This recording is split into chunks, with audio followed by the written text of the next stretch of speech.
manaa kaninyo. Manausap kanimo. Pagbasa gikan sa Santos nga Ebanghelyo sumala ni Lucas. Himayaon ikaw, O Ginoo.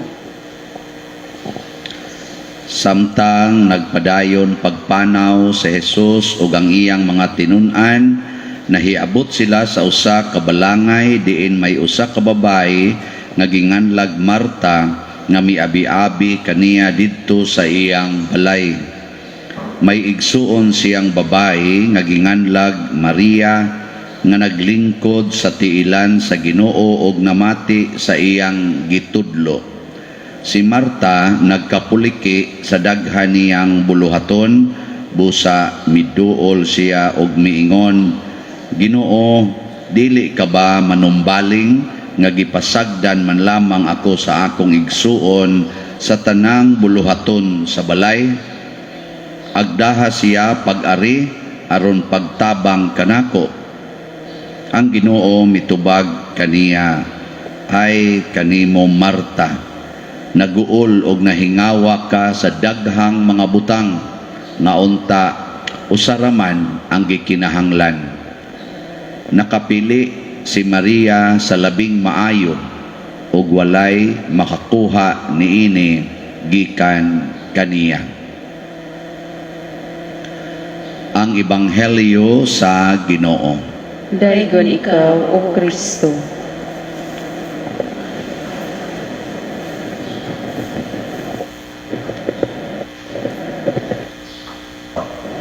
Si Marta, buutan nga babay o maabi-abihon. Si Maria, iyang igsuon, buutan sad nga babay o maabi-abihon. Nganong niingon man si Kristo nga nakapili si Maria sa labing maayo. Nga pulos banta sila buutan o maabi-abihon. Kay baw mo nganong labing maayo man tong kang Maria. Nganong dili man kaayo maayo ang kang Marta. Nga porte man ta niyang luto dito sa kusina para man to silang paniudto niya. Si Maria galingkod raman dito kasigig atubang ni Jesus. So maayo gid ay nang dili na lang ta magluto, mas maayo nang magsigi lang taglingkod. O, di ba? Ay guliros inyo, panglingkod lang mo dito. Ya, paminaw mo sa akong wali, hangtod mo mga matay sa gutom. Mao ba ka na'y buot ipasabot na? Mao ba na? Di isa no? Unsam sa ilang kanon og magsigilag lingkod. Pero si Jesus, iya yung giklaro nga si Maria nakapili Diyos labing maayo. Labing maayo gud, napaday labaw na, labing maayo na guna. So ang nakamaayo ug usara gyud maayo mao ang Ginoo. Nya kun ang ato ganing paminawon ang atong kaugalingon dili na ang Ginoo, magkapuliki manggod ta. Bisag buutan pa ka. Monas Marta ang iyang gipaminaw ang iyang kaugalingon. Nya gasigi siya gunahuna unsay ipakaon niya sa iyang bisita nga mao si Jesus. Niya gusto niyang pakanon og daghang putahi kay may man siya muluto. So daghan siya gipreparar, apurting daghana niya og giatiman. Pero maayo to yang tumong. Pero ang iyang gipaminaw ang iyang kaugalingong gusto. Di ba daghan nato? Daghan kitag plano para sa Ginoo. Lord, ako gining himuong profesional ang akong mga anak. Ako gini silang tagaan og maayong kaugmaon nga di gid ni sila magkalisod-lisod, munang mamalit yung kugyuta. Ako gini silang himuag mga balay kay haron gyud di magkalisod-lisod, Lord. Kay mao bi anay maayong kanaganing ginikanan. Gitawag na siya og sa to responsible parenthood. Niya di jud nako sila daghanon, Lord, kay aron di nako magkapuliki, basig di na hinuon ko ka pa eskwela nila, mo nang magpalahigit na lang ko karon, Lord. Kay may mintras tantong duha pa ni kabuok. Ana ba? No. Sakto? Nya mo abroad gyud ko Lord, mo abroad ko kay para dako jud kog kwarta kay haron do na jud ko ikahatag sa tanan nilang pangayoon aron malipay gid sila. Siguro usa kinsa imong gipaminaw. Ikaw ba o ang Ginoo ba? O na ang pulong sa Ginoo mo importante kay paminawon. Abisag ako, pari ko, moingon ko pananglitan nga, Lord, ni ay 3.5 million nga bayronon. Ako ginigyong i-assign sa tanang mga organisasyon, tanang balay din his parokya akong tagaan og kuta nga tag 3,500. Siya, rog di ni mabayran. Ang dili mo bayad, Lord, akong ingnon, maimpirno mo. Ana, yeah. Sakto na. Porting sakto ha, eh. Pero kinsa may akong gipaminaw, manghukuman sa dayon mo. O na, nindot kaayo kung ang Ginoo atong paminawon. Nga naman, gihigugma manggutas Ginoo, di gyud siya gustong magkapuliki ta. Ang sugo os Ginoo, no? Igo kays atong panginahanglan, di pa kita ma-stress, di pa kita maratol, pero igo kayos atong gipanginahanglan. May man jud kay siya goy gahibo nato.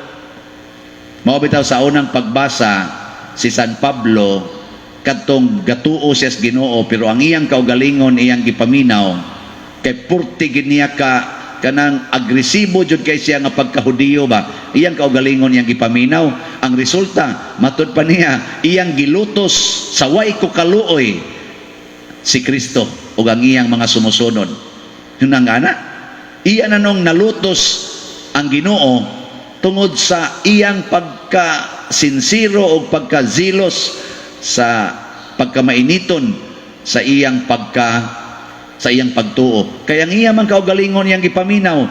Pero pag abot niya ngadto sa Damasco, padung siya dito, matud pa niya, pakitaan bitaw siya sa Ginoo.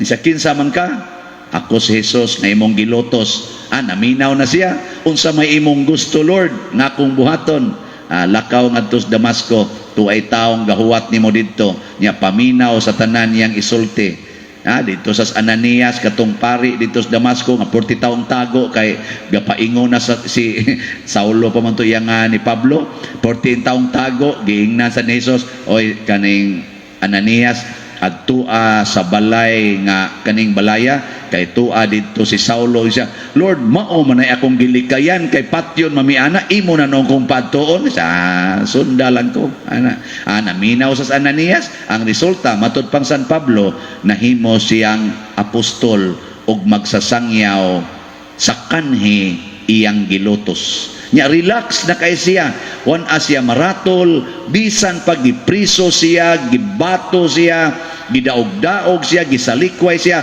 wa na gid siya maratol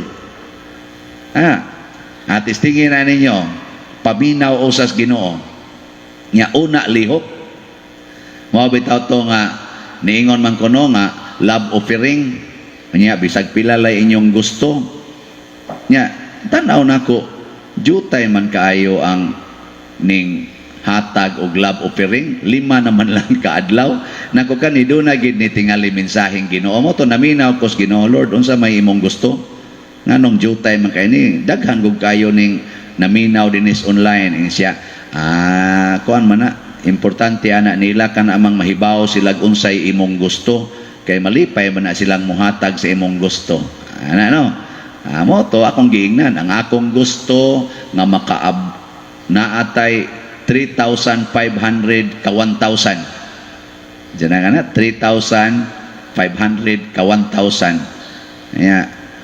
kuan pa man to 68 pa man to kabuok ang hatag karon nanto dili niabot nag 464 paspasa lagi nya 3,500 may atong gikinahanglan nya 464 naman wala kuha na lang pilan mulay kuwang 3,036 so hapit na mawa ang 3,000 sunod sunod na ko report ninyo 36 na lay kuwang anya ang nakanindot pa gyud kay kana ganing sa unab ingon man ko sige bisag asa ninyo ipadala na bas kwarta padala inana nya karon kay gi-warninga naman ta dito sa kwarta padala lisod naman kaayo i-claim kay basta ako nga mura mag i-block dayon kay daghang pa kay pangutana. Mo sa atong niingon sa ko sa atong mga donors i-direction nyo sa atong GCash o sa atong Metrobank or sa Balan Bank accounts nga kana bang atong i-flash dinhi sa atong kuan ba atong screen ana. Karon hurot-hurot na sa diha gibutang. Nako kani sila malangit na kini sila gyud kay wa na jud ko haguan. Sige na lang kong lingkod, ana. Kaon, lingkod, ana kaon, lingkod. Panagsan lang ko mulingi dito. Nako haya ni kinabuhi. Daghan na sa kong oras para pagpaminaw sa Ginoo, di ba? Kamo sa diyan no lingi-lingi sa dayon mo sa pader ba yaka na lang nagigihimo. Higugmaay lang gud tagod, higugmaay lang ta. So mga igsoon mao ni siya kung maminaw tas Ginoo may stress. Lingaw man, malipayon man ta. Bisag unsa pa problema kaning COVID og maminaw lang tas Ginoo saon ni pagsulbad ang COVID. Nya ang atong sundon ang gisultis Ginoo pagkasimpula ra gyud.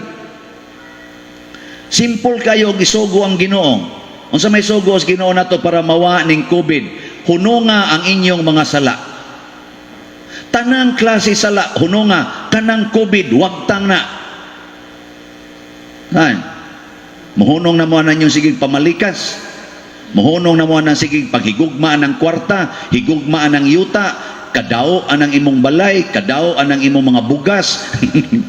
Kanang kaigihan imong sa imong bana, siluson imong sa imong asawa, kanang imong pagka-possessive sa imong mga anak, kamo sa mga anak sigig duwa anang computer, wa nay tahod sa ginikanan, sige didtong dit sa uyab, mag-premarital pagyud hasta kami makaapil usahay.